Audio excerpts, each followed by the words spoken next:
السلام عليكم ورحمة الله وبركاته. الحمد لله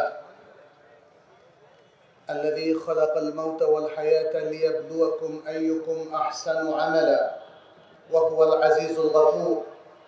أشهد أن لا إله إلا الله وحده لا شريك له وأشهد أن محمدا عبد الله ورسوله أرسله الله بالحق بشيرا ونذيرا وداعيا إلى الله بإذنه وسراجا منيرا. اللهم صل وسلم على نبينا محمد وعلى آله وأصحابه الطيبين الطاهرين ومن تبعهم بإحسان إلى يوم الدين. أما بعد، الجامعة السلفية দিনাজপুর কর্তৃক আয়োজিত আজকের এই কনফারেন্সের সম্মানিত সভাপতি ফজিলাতুল শেখ আব্দুর রাজ্জাক বিন ইউসুফ হাফিজাহুল্লাহ, মঞ্চে উপবিষ্ট উলামায়ে কেরাম, আসহাবুল ফদিলা ও সাআদা, অতিথিবৃন্দ এবং বাংলাদেশের বিভিন্ন প্রান্ত হতে আগত সম্মানিত দ্বীনী ভাই এবং বোনেরা, আল্লাহ সুবহানাহু ওয়া তাআলা আল কোরআনে দ্বীনের দিকে দাওয়াতের বিষয়টি বহুবার উল্লেখ করেছেন, বরং তিনি নির্দেশ দিয়েছেন, উদউ ইলা সাবিল রাব্বিকা বিল হিকমাতি ওয়াল মাউইযাতিল হাসানাহ ওয়াজাদিলহুম বিল্লাতী হিয়া আহসান। দাওয়াত দাও, আহ্বান করো তোমার রবের পথের দিকে প্রজ্ঞার সাথে, হিকমতের সাথে এবং উত্তম উপদেশের সাথে, আর আলোচনা করো অতি উত্তম পন্থায়।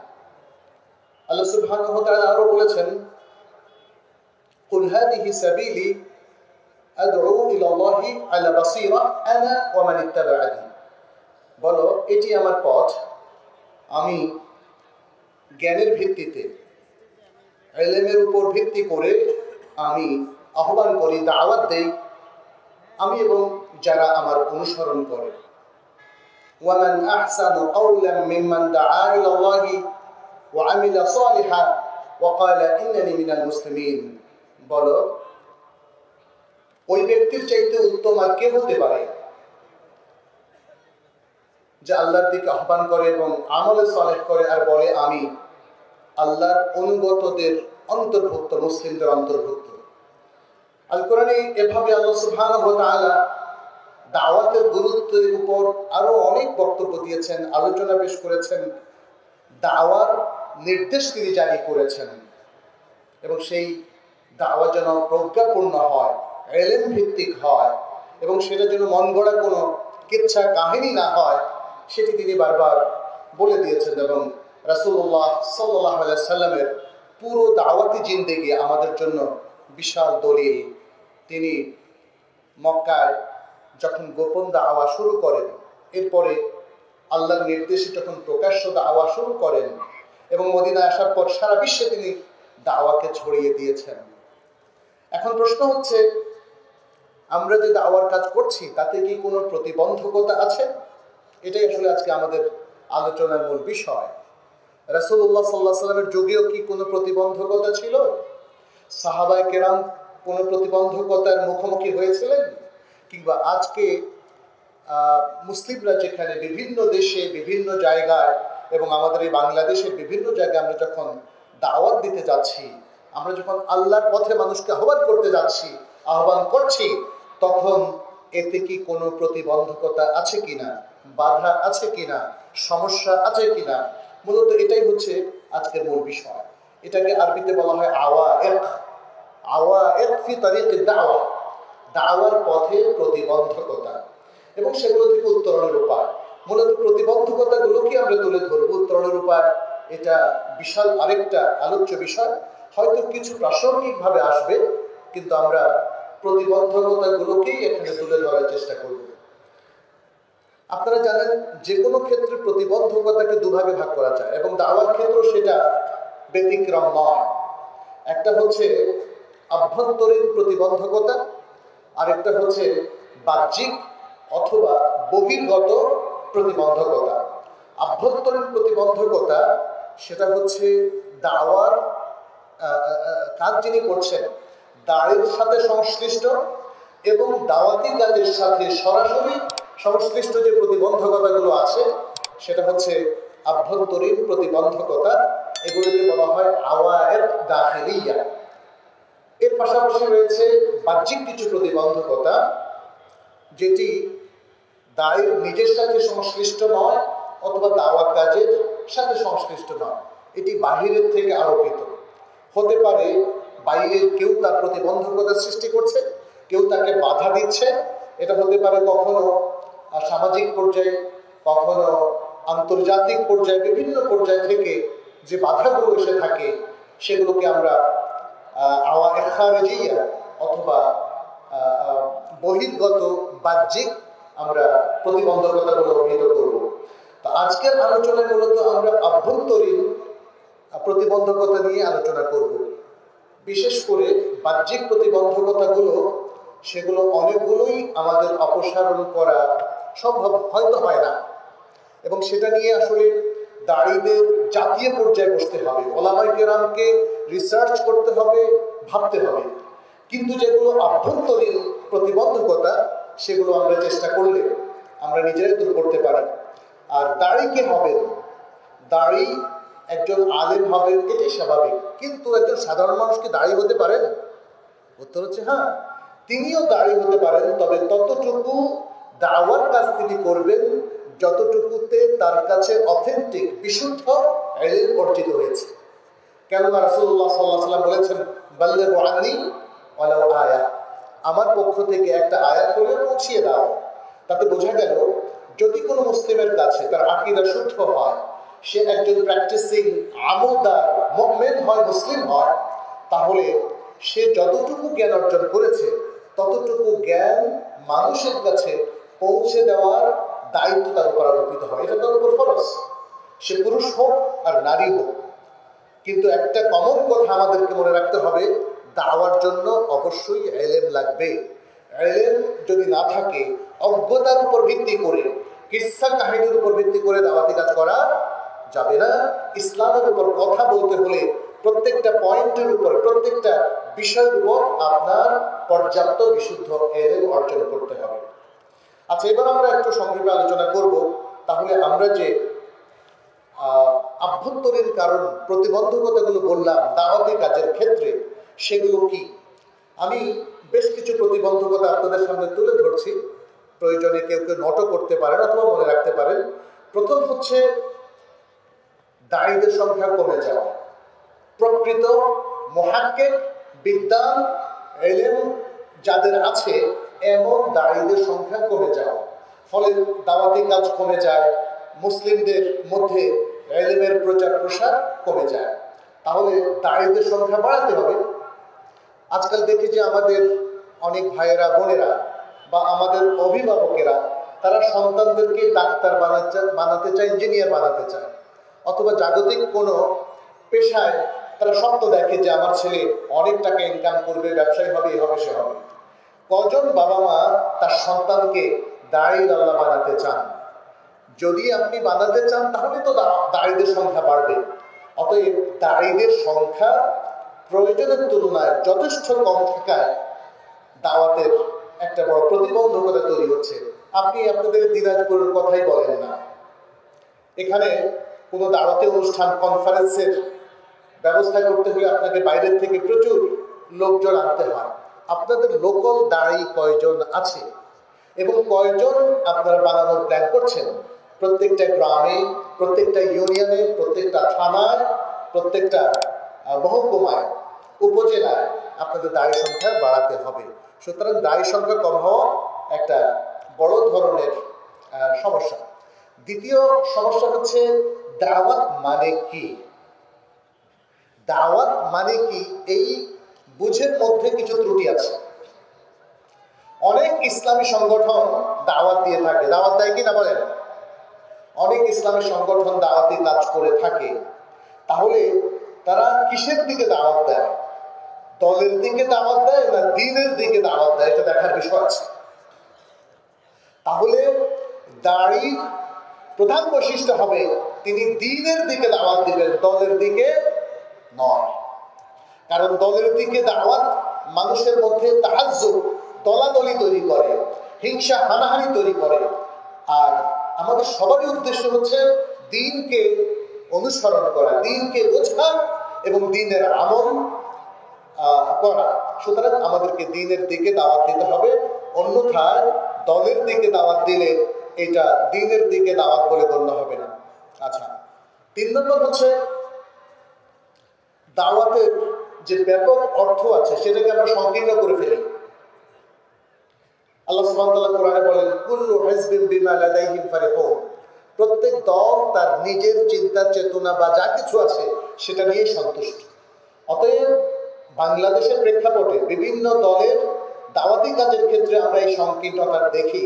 অথচ ইসলামী দাওয়াত, যেটাকে আদ-দাওয়া আল-ইসলামিয়া বলা হয়, যেটিকে আল্লাহ সুবহানাহু ওয়া তাআলা বলছেন ওমান আহসানু কাওলাম মিম্মান দাআ ইলাল্লাহ, অথবা যাকে বলছেন উদউ ইলা সাবিল রাব্বিকা বিল হিকমা ওয়াল মাউইযাতিল হাসানা।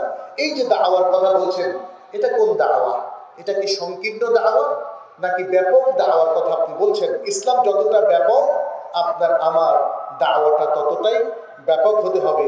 শুধুমাত্র একটা সাইডে দাওয়াত দেবেন না। দেখবেন যে কেউ শুধুমাত্র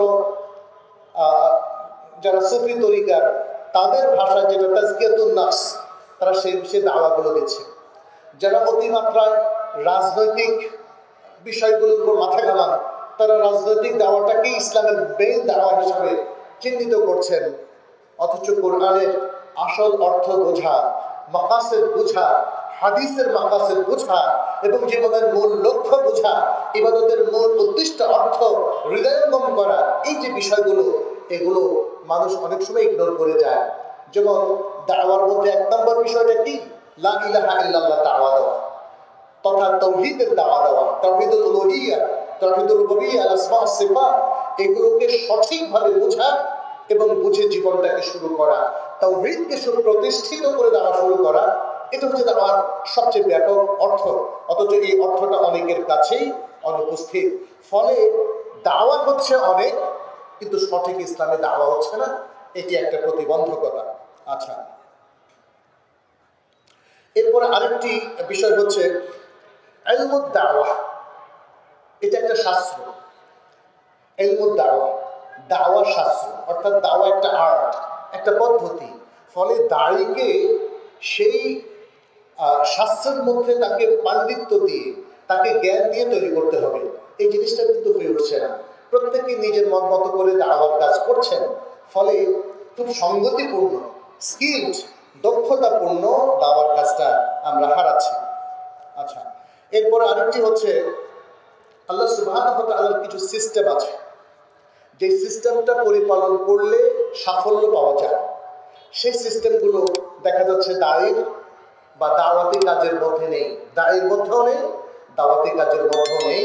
তার মানে হচ্ছে দায়ী তিনি আল্লাহর এই সিস্টেমগুলোর প্রতি তিনি যথেষ্ট মনোযোগী নন, গাফেল, এবং তিনি লক্ষ্য করেন না যে অমুক জায়গায় কেন দাঁড়ি সফল হতে পারছে না।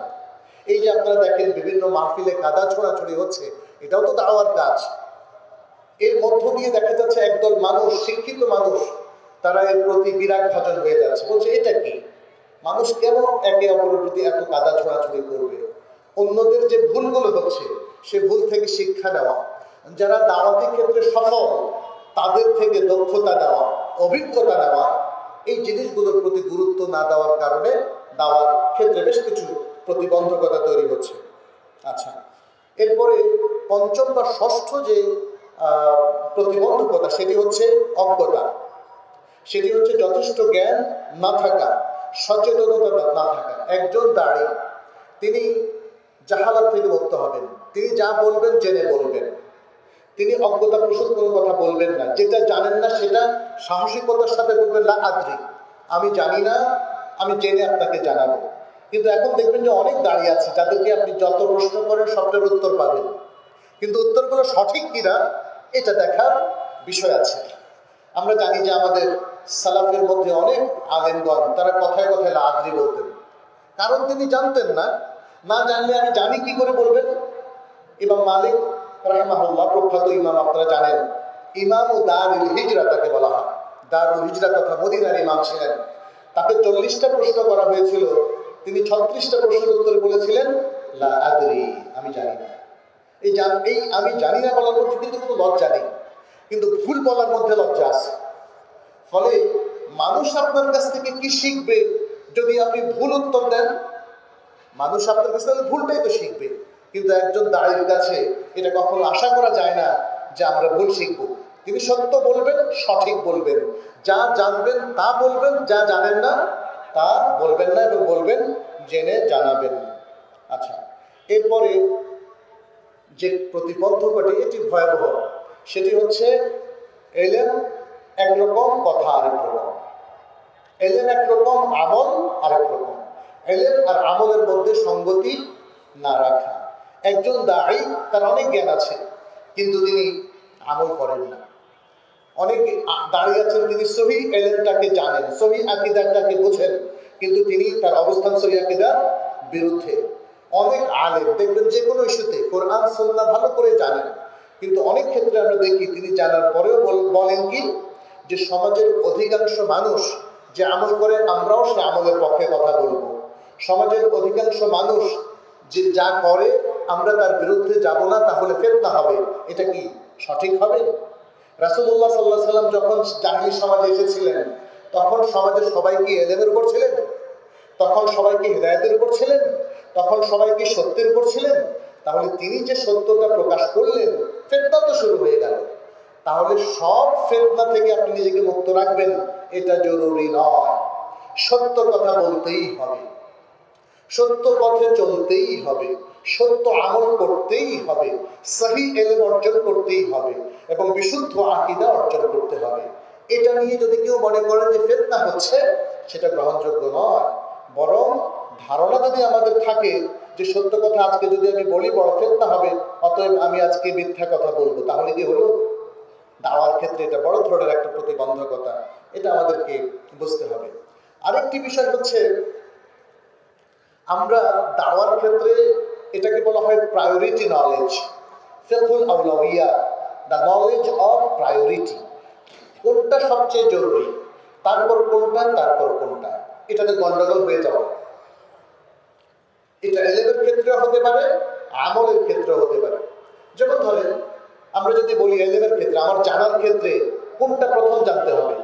আল্লাহ কোরআনে বলেছেন ফা'লাম আন্নাহু লা ইলাহা ইল্লাল্লাহ, জেনে নাও যে আল্লাহ ছাড়া সত্যিকার আর কোনো ইলাহ নেই। তাহলে প্রথম জানতে হবে কি? তাওহীদের জ্ঞান। তাওহীদের জ্ঞানটা প্রথম অর্জন করতে হবে, তাওহীদকে প্রথম জানতে হবে। তার মানে হচ্ছে ঈমান এবং আকীদার জ্ঞানগুলো প্রথমে জানতে হবে।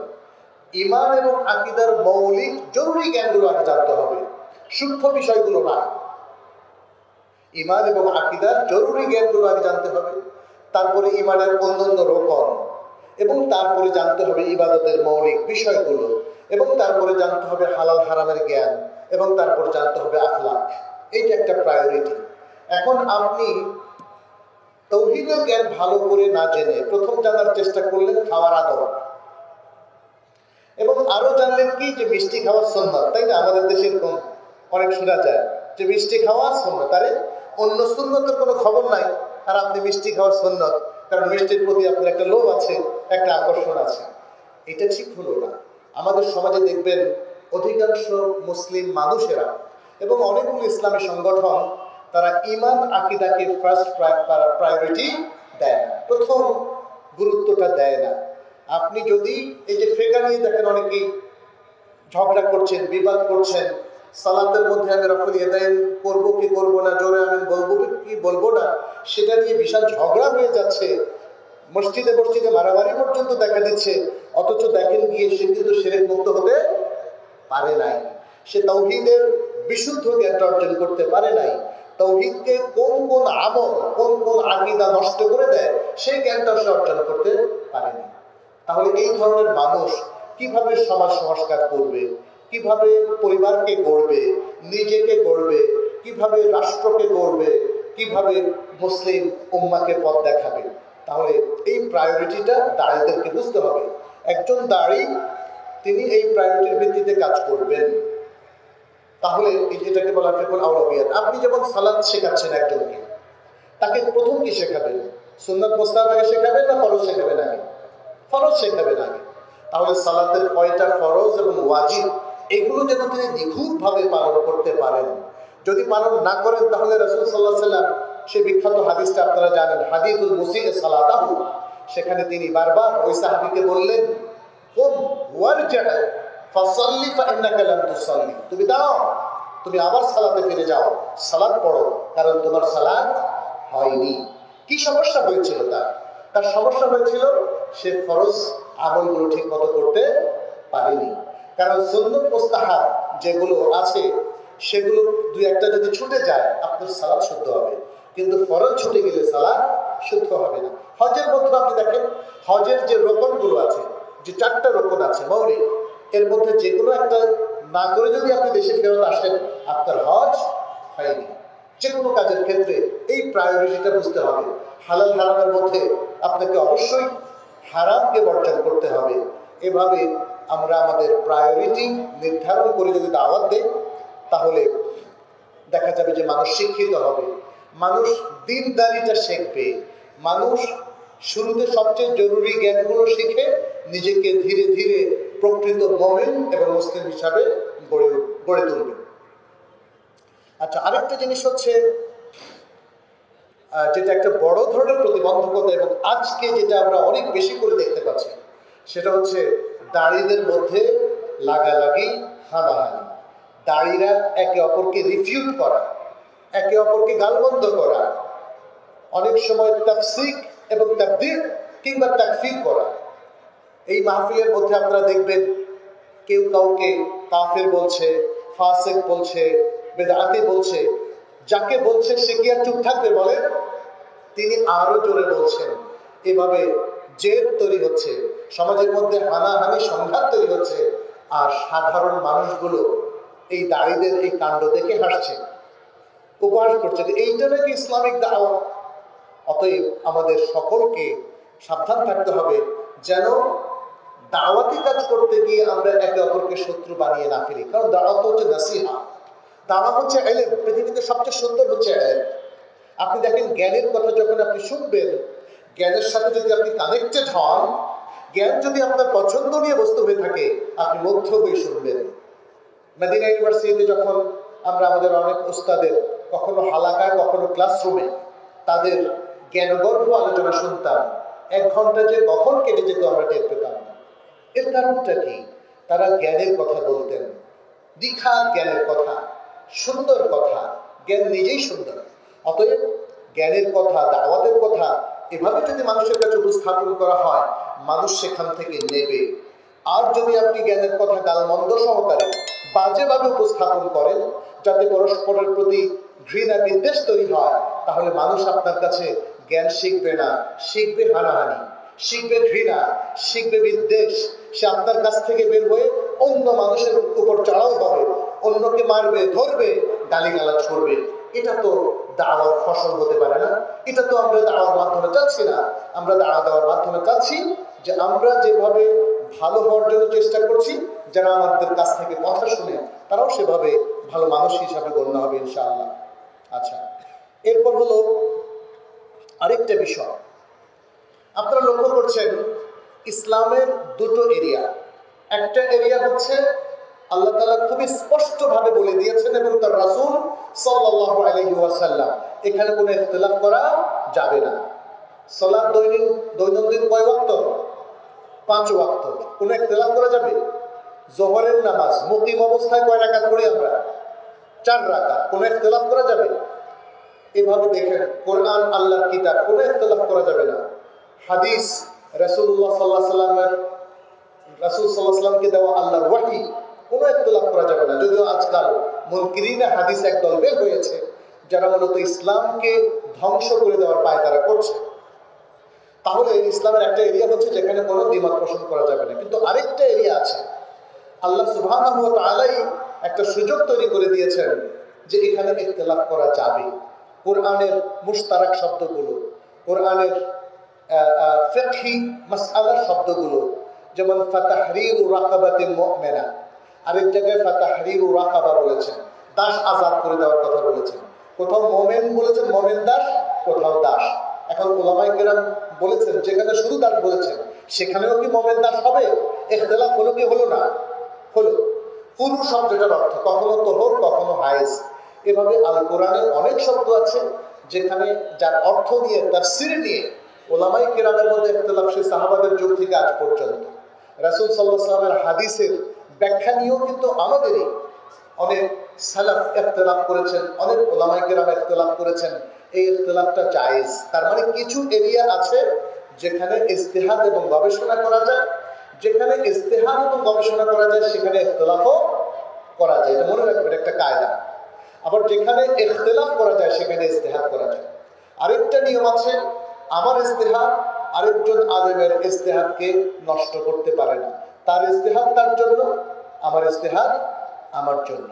ফলে এই যে ইজতিহাদের একটা সুযোগ, ইখতিলাফের একটা সুযোগ আছে, এটাই অনেকে জানে না। তাহলে ইখতিলাফের সুযোগটা আমাদেরকে রাখতে হবে, যেহেতু কোরআনের সুযোগটা দিয়েছে কিছু জায়গায়, সব জায়গায় না, এটা মনে রাখবেন। হাদিস এই সুযোগটা দিয়েছে, কিন্তু এর থেকে আবার এটা বুঝে যাবে না যা বলা হয় সবই ঠিক, তাই না? বলা হয় যে উলামায়ে কেরাম ইখতিলাফ করেছেন, সব ইখতিলাফ শুদ্ধ। এই কথাটা কি শুদ্ধ? এটা শুদ্ধ নয়। একদল মানুষ বলেন যে আল্লাহ সর্বত্র বিরাজমান, আর আমরা বলি আল্লাহ আরশের উপর আসমানে আছেন। এই যে ইখতিলাফটা হলো, দুটো কথাই কি শুদ্ধ? শুদ্ধ না। কিছু মানুষ আছে যে সব মাযহাব শুদ্ধ কথা বলে, প্রত্যেকটা মাসালা শুদ্ধ কয়টা? একটা। কিন্তু মুজতাহিদ ঠিক করলেও সওয়াব পাবেন, ডাবল সওয়াব পাবেন, আর বেঠিক করলে সওয়াব পাবেন অর্ধেক বা একটা। এটা রাসূল সাল্লাল্লাহু আলাইহি ওয়াসাল্লাম সমাধানটা দিয়েছেন এবং তিনি ওহীর আলোকে দিয়েছেন। সুতরাং ইখতিলাফ করাই যাবে না, এটা যেমন শুদ্ধ নয়, আবার সব ইখতিলাফ শুদ্ধ এটাও শুদ্ধ নয়। সব দল শুদ্ধ, সব মাযহাব শুদ্ধ, এটা ঠিক নয়। ফলে দায়ীদেরকে এই জায়গায় সঠিক কথাটা বলতে হবে। দায়ীরা যদি এই জায়গায় ভুল করেন তাহলে সমাজের মধ্যে নানা ফ্যাকড়া দেখা দেবে।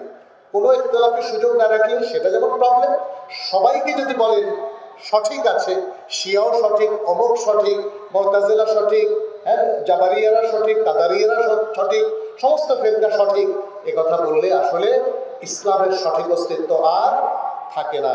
এটা আমাদেরকে মনে রাখতে হবে।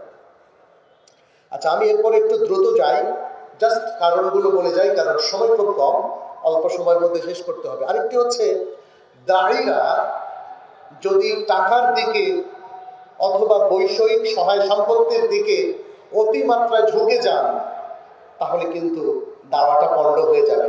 এটা একটা বড় প্রতিবন্ধকতা। আমাদের দেশে অনেক দাড়ি টাকা ছাড়া দাওয়াত দেন না, আছে কিনা এরকম? আছে। এটা দাওয়ার ক্ষেত্রে বড় ধরনের প্রতিবন্ধকতা। একজন ব্যক্তি তার দাওয়া, তার ইলম বিতরণ, তার দ্বীনি খেদমত, এটার মূল উদ্দেশ্য যদি হয় টাকা, তাহলে তার সেই খেদমতের মধ্যে কোনো বারাকা আসবে না। এটা বড় ধরনের প্রতিবন্ধকতা। আর মানুষও যখন শুনবে যে উনি টাকা ছাড়া কথা বলেন না, তাহলে কিন্তু মানুষ তার প্রতি শ্রদ্ধা থাকবে না। অনেকে সুর করে সুন্দর করে ওয়াজ করেন, মানুষ তাকে নানা কারণে নেয়, কিন্তু তারপরেও তার সমালোচনা করে কিনা বলেন? তাহলে এটা একটা প্রতিবন্ধকতা। তারপরে দাওয়ার ক্ষেত্রে আরো জাগতিক বেশ কিছু প্রতিবন্ধকতা আছে। সে প্রতিবন্ধকতাগুলোর মধ্যে আছে একটা হলো অপর্যাপ্ত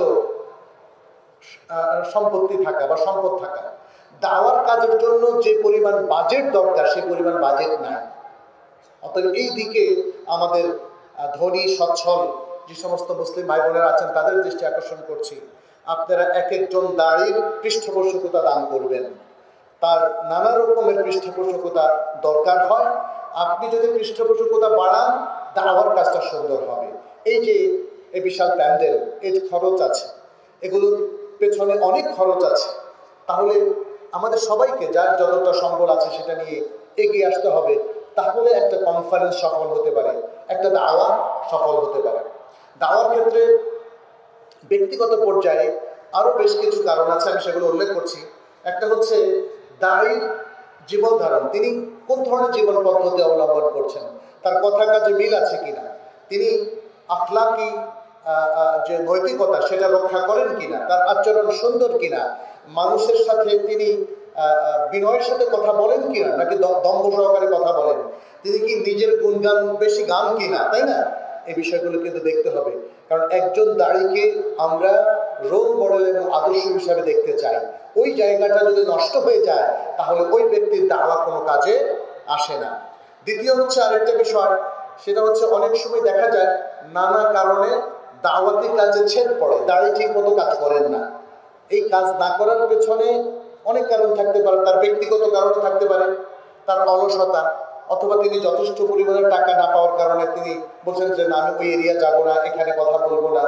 কিংবা অনেক সময় সামাজিক কিছু বিপত্তিও থাকে, হয়তো তাকে হুমকি ধামকি দেওয়া হয়, এলাকার কিছু লোক তাকে বললে তুমি দাওয়াতি কাজ করতে পারবা না, তাকে নির্যাতনের মুখোমুখি হতে হয়, জেল জুলুমের নির্যাতনের মুখোমুখি হতে হয়। এগুলোর কোনো কিছু আছে আমাদের হাতে, অনেক কিছুই আমাদের হাতে নেই। কিন্তু যত কিছুই আসুক না কেন, যত বাধাই আসুক না কেন, একজন দাড়ি তার দাওয়া থেকে নিরস্ত হবে না, সে দাওয়া কাজ ছেড়ে দেবে না, এটা মনে রাখতে হবে। তৃতীয় হচ্ছে, দাড়ি যদি নিজের কাজে খুব মুগ্ধ হয়ে যায়, বাহ আমি তো ভালো কাজই করছি, নিজের কাজে নিজে মুগ্ধ হয়ে যায়, যেটা আত্ম অহংকার, আত্ম অহমিকা বা নিজের দ্বারা নিজেই প্রভাবিত হয়, তাহলে এই কাজে বরকত কমে যাবে, কারণ এই গর্ব অহংকার আল্লাহ পছন্দ করেন না। দাড়ি যদি তিনি প্রত্যেকটা কাজে আমির হতে চান, দায়িত্বশীল হতে চান, সবাইকে নিয়ন্ত্রণ করতে চান, সদারাত চান, তাহলে এটাও কিন্তু দাওয়ার পথে একটা বড় অন্তরায়।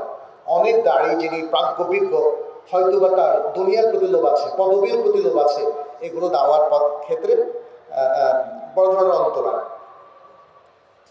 আচ্ছা, এরপর আরেকটু বলি, সেটি হচ্ছে দাওয়াতি কাজ আমরা করি, অনেক সময় আমরা অস্থির হয়ে যাই এর ফলাফলের জন্য। অস্থির হওয়া যাবে না।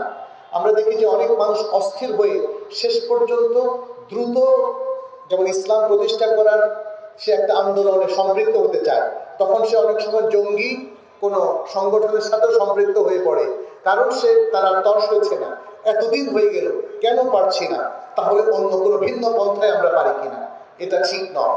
এলেমের পথ সবচেয়ে উত্তম পথ, দাওয়ার পথ সবচেয়ে উত্তম পথ, তারবিয়ার পথ সবচেয়ে উত্তম পথ, এবং এই পথেই আল্লাহ সুবহানাহু ওয়া তাআলা তার সিফা সালারদেরকে, তার সাহাবীদেরকে তৈরি করেছিলেন। সুতরাং তাড়াহুড়ো করা যাবে না, ফলাফলের জন্য অস্থির হওয়া যাবে না। নূহ আলাইহিস সালাম কত বছর দাওয়াত দিয়েছিলেন, তাই না? অতএব সেই বিষয়গুলো আমাদেরকে মনে রাখতে হবে। এরপর আরেকটা প্রতিবন্ধকতা হচ্ছে ইখলাসের কমতি হওয়া, কিংবা আপনি শুরু করেছেন আল্লাহর উদ্দেশ্যে, পরে চলে গেলেন অন্যদিকে। অতএব নিয়তের যে খুলুসিয়াত, ইখলাস, সেটা না থাকা একটা বড় ধরনের প্রতিবন্ধকতা। এরপর আরেকটা হলো দাওয়াতি সাথী না পাওয়া, যথেষ্ট পরিমাণে দাওয়াতি সাথী না পাওয়া। তার মানে কি, এই পয়েন্টটা আমি একটু আগেও বলেছি, যথেষ্ট পরিমাণে দাড়ি তৈরি করতে হবে, আলেম তৈরি করতে হবে, তলেব ইলম তৈরি করতে হবে, তাহলে আমাদের সমাজে দাড়ি তৈরি হবে। আর সর্বশেষ আরেকটি আমি বলবো যে দাড়িদের কাজকর্মের মধ্যে প্ল্যান থাকতে হবে। তিনটা জিনিস বলে আমি শেষ করব। দাড়িরা যখন দাওয়ার কাজ করবেন, তারা সংঘবদ্ধ হওয়ার চেষ্টা করবেন। দাড়িদের মধ্যে একটা নেটওয়ার্ক থাকা প্রয়োজন, একটা বন্ধন থাকা প্রয়োজন। সুতরাং তারা যে কোনো কাজ করার আগে গভীর চিন্তা করবেন, গভীর চিন্তা, এটাকে বলা হয় আল ফিকরুল আমিক, গভীর চিন্তা করবেন। এবং এই গভীর চিন্তার জন্য তাদের সেমিনার প্রয়োজন হতে পারে। বাংলাদেশে কিভাবে দাওয়াতি কাজ সফল করা যায়, বাংলাদেশে দাওয়াতি কাজের ক্ষেত্রে এদেশের লোকাল প্রতিবন্ধকতাগুলো কি, এগুলোকে দূর করার জন্য আমরা সকলে মিলে কিভাবে একে অপরকে সাহায্য করতে পারি, কিভাবে সফল দাওয়াতি কাজ করা যায়, দাওয়াতের টপিকগুলো কি কি, কোন শ্রেণীর মানুষকে কোন অ্যাপ্রোচে আমরা আসলে সম্বোধন করব, এই ধরনের কিছু সেমিনার যদি হয় তাহলে এই কাজটা হয়। আল ফিকরুল আমিক, গভীর চিন্তার কাজ। দ্বিতীয় কাজটা হচ্ছে আত-তাখতিত আদ-দাকিক, গভীর পরিকল্পনা, সুন্দর এবং সূক্ষ্ম পরিকল্পনা, সুন্দর এবং সূক্ষ্ম পরিকল্পনা। আপনি জানেন যে বাংলাদেশে বহু জায়গায় মানুষ খ্রিস্টান হয়ে যাচ্ছে, ঈসাই হয়ে যাচ্ছে, শিয়া হয়ে যাচ্ছে, বিভিন্ন মুনকিরিন হাদিসের ফেরকায় যোগ দিচ্ছে। তাহলে এগুলোকেও আমাদেরকে মাথায় দিতে হবে। তাহলে এই জিনিসগুলো মানুষ যে এইভাবে ভুল পথে চলে যাচ্ছে, তার জন্য দাওয়ার কাজটা প্ল্যান মাফিক কিভাবে হতে পারে সেই প্ল্যানটা এবং পরিকল্পনাটা করতে হবে। এবং সর্বশেষ যেটা প্রয়োজন সেটি হচ্ছে আল আমাল আল মুতাওয়াসিল, কন্টিনিউয়াস এফোর্ট, কন্টিনিউয়াস আমল। থেমে যাওয়া যাবে না, নিরাশ হওয়ার কিছু নেই, কাজ করে যেতেই হবে। ফলাফল আসতে দেরি হোক, নো প্রবলেম, কাজ করে যেতে হবে। আমি আশা করব দাওয়ার সাথে যারা সম্পৃক্ত রয়েছেন, আমাদের সম্মানিত ওলামায়ে কেরাম, মাদ্রাসার সম্মানিত শিক্ষকবৃন্দ, মসজিদের ইম্মা এবং খোতাবা, কিংবা যারা ফ্রিল্যান্সার দাওয়ার কাজ করছেন, এবং আমাদের সকল মুসলিম ভাই বোনেরা যারা দাওয়ার সাথে সম্পৃক্ত আছেন, আপনারা গভীর চিন্তা করে, সুন্দর সূক্ষ্ম প্ল্যান করে অবিরাম কাজ করে যান। আল্লাহ তাআলা দেখবেন এবং এই কাজের সাফল্যদাতা আল্লাহ তাআলা। আমরা সেভাবে যদি কাজ করে যাই, তাহলে এদেশের তৌহিদবাদী জনতা, মানুষ ইনশাআল্লাহ আমার আপনার এই দাওয়াতি কাজের ফসল একদিন ঘরে তুলতে পারবে। আল্লাহ যেন আমাদের সবাইকে তৌফিক দান করেন, আল্লাহ যেন আমাদের আমলগুলোকে কবুল করেন, আমাদেরকে সফল দায়ী হওয়ার তৌফিক দান করেন, সত্যিকার মুমিন মুসলিম হিসাবে আমাদেরকে কবুল করেন, এবং শেষ নিঃশ্বাস পর্যন্ত আমরা যেন ঈমান ইসলামের উপর থাকতে পারি, দাওয়ার কাজ চালিয়ে যেতে পারি, সে তৌফিক কামনা করে সকলকে শুকরিয়া জানিয়ে, আয়োজকদেরকে শুকরিয়া জানিয়ে আমি আমার বক্তব্য এখানে শেষ করছি। হাদা সাল্লাল্লাহু ওয়া সাল্লাম আলা নবিয়িনা মুহাম্মদ ওয়া আলা আলিহি ওয়া আসহাবিহি আজমাইন। সুবহানাকাল্লাহুম্মা ওয়া বিহামদিক, আশহাদু আল লা ইলাহা ইল্লা আনত, আস্তাগফিরুকা ওয়া আতুবু ইলাইক। আসসালামু আলাইকুম ওয়া রাহমাতুল্লাহি ওয়া বারাকাতুহু।